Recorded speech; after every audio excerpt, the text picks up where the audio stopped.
तब सखियों ने कहा सीता बाद में गौरी का ध्यान कर लेना, अभी राजकुमारों को देखो। सीता जी ने कहा नहीं सखियों देवियों, अगर आज मेरी जैसी बेटी अपने पिता के खिलाफ जाके राम से मन पसंद स्वयंवर चुन लेगी तो आने वाले भविष्य में इस भारत की हर बेटी पिता को पता ही नहीं चलेगा कब जाके कोर्ट मैरिज कर ली और हो ही रहे हैं महाराज। और अगर बाप पिता माता पिता ने कुछ कह दिया तो आज की औलाद यही कहती है मेरी जिंदगी मेरा फैसला।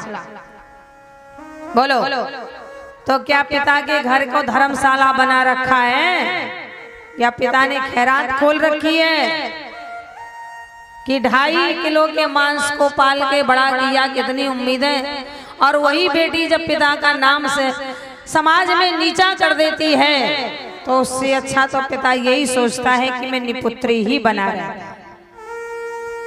ऐसी बेटी पैदा ना हो जो दोनों कुलों की लाज मिट्टी में मिला देवे।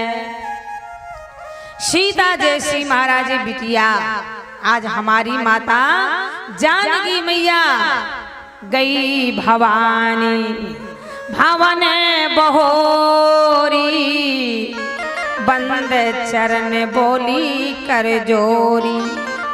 सीता मैया पुनः माँ गौरी के मंदिर में गई और कहने लगी जय जय गिरवर राज किशोरी, जय महेश मुख चंद्र चकोरी, जय गज बदने खड़ानने माता, जगत जनन दामिन दुत गाता, नहीं तब याद मध्य औशाना, अमित प्रभाव वेद नहीं जाना।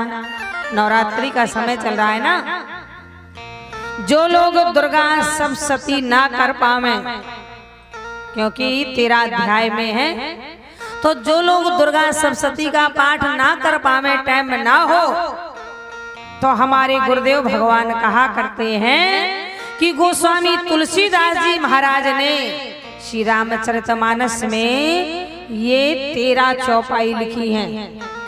13 चौपाई लिखी हैं जो एक छंद है, 2 दोहा है। जो इनका पाठ है 9 दिन बराबर कर ले, समझ लेना चाहिए उसने दुर्गा सप्तशती का पाठ कर लिया है। बोला आदि शक्ति दुर्गे मैया की जय। माता सीता ने गौरी मैया का पांव पकड़ लिया और कहने लगी मोर मनोरथ जानहुनी के बसहु सदा और पुर सबही के, तो बिनहि प्रेम बस भई भवानी, खासी माल मोरत मुस्कानी, सुन सिय सत्य आशीष हमारी, पोजहि मने कामना तुम्हारी, मन जाहिरा चो मिलहि सोबर सहज सुंदर सावरो, करुणा निधान सुजान शील स्नेह जानत रावरो, यही भांति गौर शीस सुन सिय सहत ही हर्षत अली, तुलसी भवान है पोज पुन पुन मुदित मन मंदिर चली, जान गौरेन कोल सियाही हरस न जाए कहे, श्री मंजुल मंगल मौल बाम अंग फरकन लगे। सीता मैया को वरदान मिला और यहाँ राम जी महाराज को वरदान मिला, और यहाँ महाराज आज यहाँ अंतिम दिन है, आज स्वयंवर का।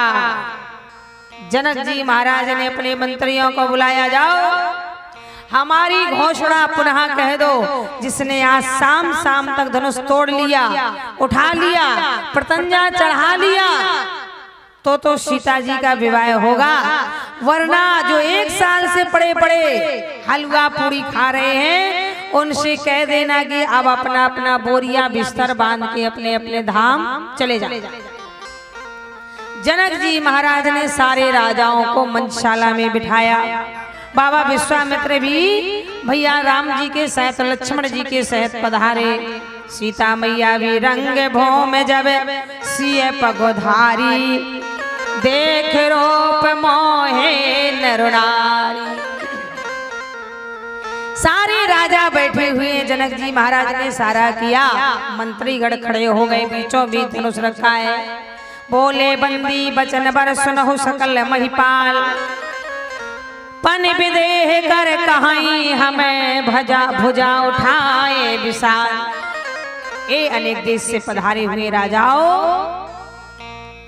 जो ये 1 साल से धनुष देख रहे हो और महाराज जनक की प्रतिज्ञा सुन रहे हो, आज पुनः अपने अपने कान खोल के हमारे महाराज की प्रतिज्ञा सुनो और उसे पूरा करो। बंदीगण बोल रहे हैं, सोई पुरार को दंड कठोरा, राज समाज आज जोई तोरा। राज समाज में जो भी बैठा है, जो धनुष को तोड़ेगा, प्रतिज्ञा चढ़ाएगा, जानते हो, त्रिभुवन जय। सीता मैया कोई साधारण नारी नहीं थी महाराज, त्रिलोक सुंदरी थी। जिन सीता जी की सुंदरता लिखने में पूज्य पाद कवकुल चूड़ामणि भारतीय संस्कृत नायक मावा तुलसी के हाथ कांप गए, लेखनी बंद हो गई। महाराज आज वही त्रिलोक सुंदरी सीता मैया महाराज कहने लगे कि जो धनुष को तोड़ेगा, सोई पुरार को दंड कठोरा, राज समाज आज जोई तोरा। त्रिभुवन जय समेत बय देही, बिनहि विचारे बरही हटते ही। बिना विचार किए सीता जी का उसके साथ में विवाह कर दिया जाएगा, या लंगड़ा हो, लूला हो, अंधरा हो, कोढ़ी हो, अपंग हो, दक्ष हो, कुमार हो, किन्नर हो, नाग हो, कोई विचार। सीता जी की अवस्था 11 बरस की थी जब विवाह हुआ था। ये भी विचार नहीं है कि 80 साल का डोकरा।